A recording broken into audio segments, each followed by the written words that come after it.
Welcome to Caliban Command. Today I'm going to show Phase 2 of the Captain Kit Bash I made the other day. I'll also be covering some Dark Angel lore, as I've already covered the paint scheme in my earlier painting video. Instead of going through that again, I thought I'd dig into some lore. The Dark Angels, as the first Legion, have an interesting history with the other Legions, starting with the fact that they pioneered many of the ways that the Astartes waged war and streamlined them before they were picked up by other legions. In a way, they sort of structured how the Astartes operate in the theater of war. The 6 wings, or hexagrammaton formation, are 6 different ways the Dark Angels operated. Each of these is its own organization within the Legion during the Horus Heresy and the Unification Wars. In a way, we can look at those methods and essentially see the different ways that Astartes operate within their own legions. The Deathwing, when they are fielded, are a Terminator anvil upon which the Dark Angels smash their foes. They predominantly use Terminator armor and vehicles capable of carrying Terminators. The Raven Wing were a high-speed scalpel that were used to remove enemy leaders and things of that nature, as well as perform seek and destroy tactics. These 2 factions still operate heavily in the 40k setting, courtesy of the 1st and 2nd companies of the Dark Angels. They are the only 2 that maintain full functionality within the new setting. The Dreadwing are where we get into what I like to call war crime units. They used weapons that no other legions were sanctioned to use. That's not to say that they didn't have access to some of them, but no other legion had access to all of the weaponry. And some honestly were unique to them in the case of the plasma burners, as well as I believe it was the Men of Iron that were lobotomized essentially and used as a functionality of the Dreadwing protocol. I think it was the Excendio protocol specifically that deployed them. They didn't hold ground so much as turn it into a wasteland. The Firewing are an interesting piece of Dark Angels lore, as they seem to potentially have shifted into a successor chapter. They were the assassination and melee specialists. For lack of a better word, they're kind of the Raven Guard of our faction. They operate in much the same way in that they focus on stealth and subtle methods of waging war rather than blatant. They seem to have become the Consecrators chapter after the Horus Heresy. The Iron Wing are the heavy vehicle-based warfare and seem most akin to the Iron Hands. They use dreadnoughts and tanks as the backbone of their forces and specialized in siege warfare. The Stormwing is the last of the 6, which can sort of be considered the equivalent of our Green Wing in 40k settings. They are the line infantry and the organization specialized in close order warfare. They are the unofficial 3rd wing of modern forces, comprising companies 3 through 12, if I recall correctly. The Inner Circle is an organization within the modern Dark Angels. This organization is comprised of the Dark Angels who are aware of the Legion's darker secrets.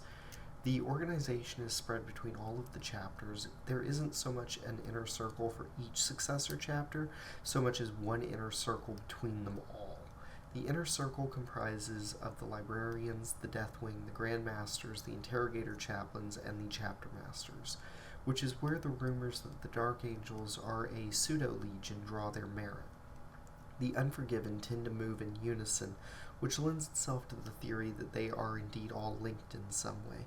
Rules-wise, this used to be presented by the fact that Belial and Samael's buffs were applied regardless of if the Ravenwing and Deathwing units were part of the Dark Angels or a successor chapter. The Dark Angels and their successors have a lot of potential changes coming down the pipe with the Lion's return, and I'm excited to see what our detachments look like after we get our new book. I'm hoping we see some formations from the Heresy era return. As a short bonus note, are you aware of the Heavenfall Blades? These are a unique thing to Dark Angels and the successor chapters. Each successor chapter has a certain amount of ore mined from a meteorite that fell into the rock after the Horus Heresy, and that material is used to create the Heavenfall Blades. The Dark Angels carry 5, The Sword of Secrets is carried by Azrael, and is also the key to Luther's cell. The Sword of Silence is carried by Belial. The Raven Sword is carried by Samael, Felbane is carried by Master Lazarus of the Fifth Company, and has been renamed to Enmity's Edge. The Sword of Sanctity was recovered by Grandmaster Nakir of the Consecrators, one of the factions that came to support the Dark Angels at Wormwood, and was left in his care by Azrael after it was recovered, making it one of the few Heavenfall blades to have originally been held by the Dark Angels and now to be held by a successor chapter. The First Legion was secretive, even amongst itself, and I honestly expect this will change somewhat with Lion's return. He seems a little bit more open through his new book. As it stands, we've seen a lot of character development for him. He seems to be working past his innate paranoia, not by it being gone, but by seeming to temper it against logic. He took the time to learn from his mistakes during the heresy, it seems, and I'm looking forward to seeing how this particular angle will play out. I think the Imperium Nihilus is going to be an interesting theater to watch develop. The Lion meeting the Blood Angels instead of the Dark Angels first made for an interesting development. It gave him time to compose how he planned to deal with his sons. Then, after squaring off against Angron in defense of his sons, I think it shows that he composed himself. During his book, he made the promise that he wouldn't fail his sons, and I'm looking forward to seeing how he plans to fulfill that. His banishing of Angron was an interesting first major action for the Lion, as he is a barely restrained Fury, while Angron is a completely unrestrained Fury, which makes them an interesting mirror to each other. I believe the Dark Angels will likely see a shakeup. I think Fallen will be brought back into the fold as much as possible, and I'm curious if the Lion will build a Legion again, or if he'll abide by Guilliman's edicts breaking up the Legions. When the Dark Angels get more lore progression, I want to know what the Lion thinks of their actions. Does he approve of their obsession over their secrets, or does he think they've hampered their own effectiveness? The Dark Angels have so much room for growth as a faction lore-wise, and I look forward to seeing if we get a Primaris Belial, as he was heavily wounded during the fight on Wormwood, the twisted, reimagined Caliban that Vashtor the Archifane brought into the fold. I still am curious what his end game is with that. I don't know if the Dark Angels helped him by destroying Wormwood, or if they hindered him long term, and I think we need to see more about that. The future Fallen may be an issue, and I'm curious to see how the Dark Angels react to them as a whole now. Are they going to slink back into their ways of killing them on sight, or are they going to work with the Lion on redeeming them and giving them opportunities to prove themselves? After all, the Fallen that accompanied the Lion onto Wormwood honestly turned the tide in a very real way, and I don't think that the Dark Angels could deny that. Wormwood was destroyed, but Caliban had already been destroyed, so I'm curious if we will see its return again. The next question I have is, what will we see the Lion do? How will Asmodai be handled? I want to see more of the Risen, and I look forward to where this will lead, but those two questions are integral to understanding where our Legion's going to be in the future, or our chapter is going to be in the future. I'm honestly leaning a little bit towards the Lion pulling his sons all under one banner and using them as a bulwark for the Imperium Nihilus. I think he's going to use that as a method of turning the tide of war against Angron there, and I can't wait to see how that's going to go. How will he react to Guilliman is another major question that I have. How will Guilliman react to him? I know these are all questions that I want the answer to, but there's just so many variables in the lore right now, and it's honestly pretty exciting. How will Azrael handle the Lion? Will he be left as the chapter master? Will the Lion see Azrael as superfluous and instead essentially demote him down to being the leader of, yes, the Dark Angels, but not the full banner of them? Will the Lion instead take utter control and lead the Dark Angels by itself? Will he lead the Unforgiven as a legion? That's just a big question. There's a lot of room for lore growth in the setting for the Dark Angels, and I can't wait to see how it proceeds. I'd personally enjoy us getting a trilogy similar to Plague War with the Lion versus Angron as a major theme. I think it would be a little amusing to watch the Lion sort of play this game of whack-a-mole of smacking Angron down wherever he shows up. I want to see how the Lion interacts with the Space Wolves and their successors. I think it would be a fascinating meeting given his history with Russ. I'm curious how the Space Wolves would react and how he would react to where they are. I want to see how he proceeds in the Imperium Nihilus. Do the Blood Angels act as an auxiliary force to him? Do they help support him? Do they go do their own thing? There's so many things that are tied up in this little chunk, and I'm curious how it all plays out. It's exciting, and I think it's going to be a blast to see play out, even if it takes a few years for us to get it all. I really hope we get a trilogy similar to Plague War. It took us a while to get all 3 books of Plague War, but I think they honestly helped expand Guilliman and his Legion to being something a little bit less...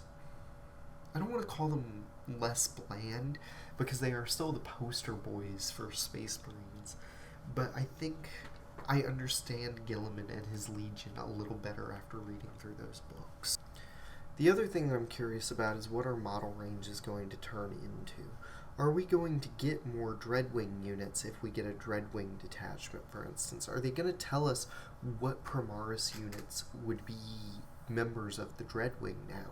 For instance, Hellblasters, Eradicators, Desolators. I can all see those as part of the Dreadwing.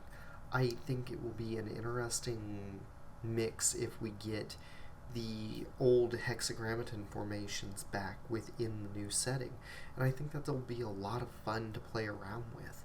Will we see the hexagrammaton 6-wing formations rise back in with the Lion now in charge, or is he going to adapt to his sons? It's another one of those cases where the Lion is determining a lot of our lore, and I think that's going to be really good for us. We have a major focal point for our Legion again, and I think that's fun. I think Primarchs are a very good way for them to rally a faction's fan base to itself, and I can't wait to see what that turns into for purposes of our faction. The other big thing that I'm curious about that I think GW needs to touch on is how are the traitor Primarchs rallying their forces?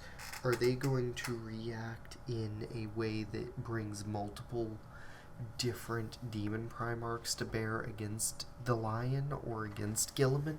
Are they going to start cooperating with each other rather than operating in opposition to each other?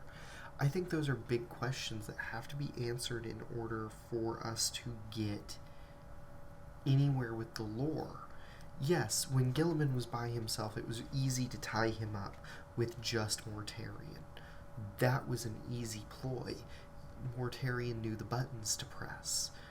Do any of them know the buttons to press with the Lion now? Yeah, they operated alongside him during the Unification Wars, and later on against him during the Heresy, and to some degree with him during the Heresy.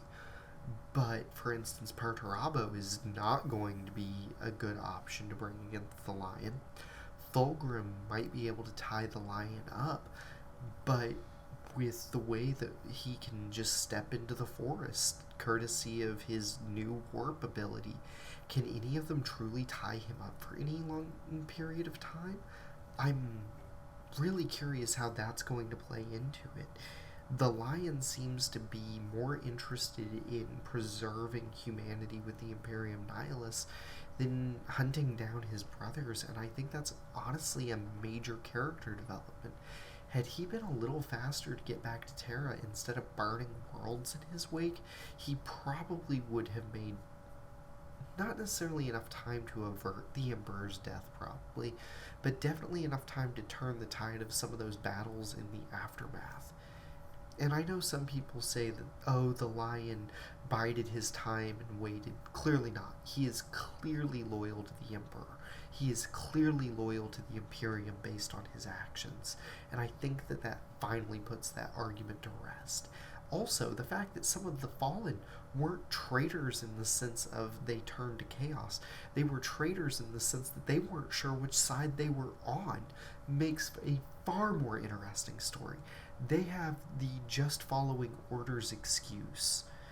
And granted, a lot of people would argue they need to question their orders. Yeah, they do.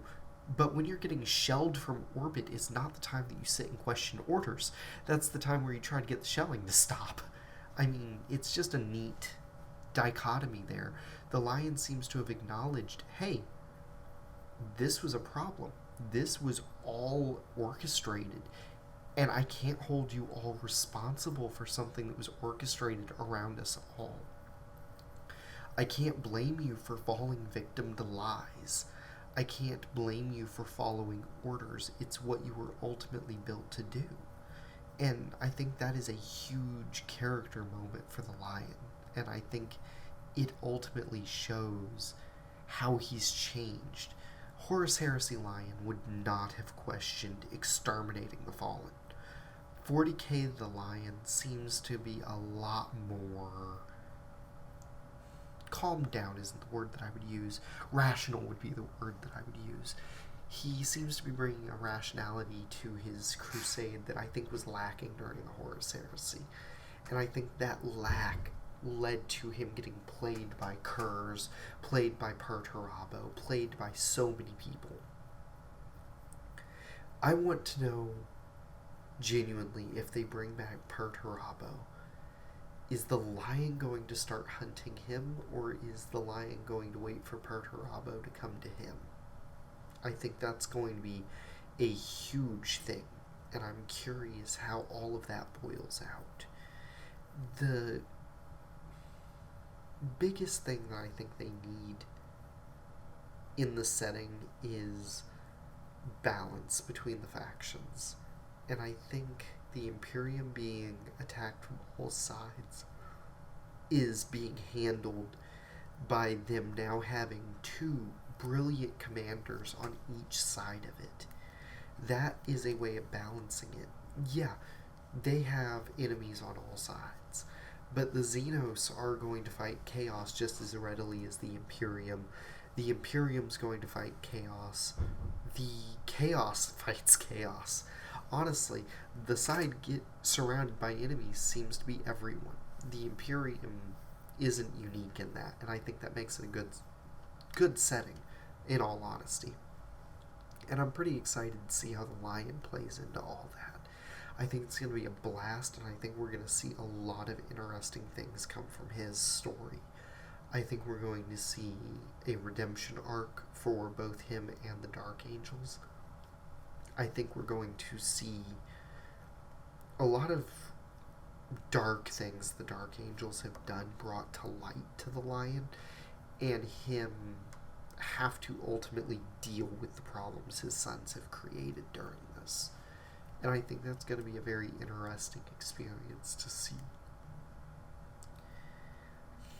I think that's all I really have for today. I know I didn't dig into a ton of the lore and gave my opinions on where I think we're going. Later on, I'll have a little bit more lore videos that are a little bit better fleshed out. Today I wanted to cover a broad scope of things, as well as my opinions on where I think we're going, and where that could lead us from a model range perspective and from a in-universe perspective.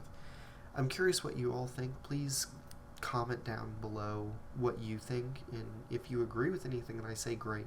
If you disagree, I'd love to hear it so that I can look at it from your perspective and see what you're seeing. We're in conjecture territory right now, and I love being there, but I also have to temper everything with a grain of salt, because I know that GW has a really finicky time with their lore sometimes. I think it's funny that we sometimes get our books FAQ'd now, like the literature books, not even the codexes. I thought that was an interesting process for Plague War. And it's not a bad thing. I think it's good that they're curating their setting a little bit more. It's just interesting. Anyway, I hope that you all have a wonderful time, and stay tuned for the promo. We're going to talk about Hobbytown now. They are the sponsors of our channel currently, and they have a phenomenal array of painting tools. They have paints, they have models, they have everything that you could possibly need. Not to mention, their staff have always been super knowledgeable about anything that I've picked up there. They've made some recommendations for how I could improve my hobby flow. They've gone through the effort of helping me find a starting point in 40k and a faction that I love. I've played Dark Angels now for years, and that's largely thanks to them helping me figure out what faction fit me the best. The series as a whole has been a blast to work with them on. They've helped me find stuff for Age of Sigmar that I enjoy. They've ordered stuff in that I haven't had access to before. They've helped me find paint alternatives when they didn't have a Citadel paint that I needed. They've helped me find new board games to play. It has genuinely just been a really helpful crew to work with. They stock Army Painter, GW, Testers, Tamiya. They have Mission Models paints, which I got the pleasure of trying out recently and had a really great time with. They stock Gundam kits, anime kits of various types. They have the Vallejo paint line, which I use a lot when I do Gunpla to just really bring out some neat color combinations with. They have all kinds of fun in there, and I genuinely cannot recommend the store enough. I hope you guys check them out. Even if you can't find a local branch, I hope you check out their online store at hobbytown.com.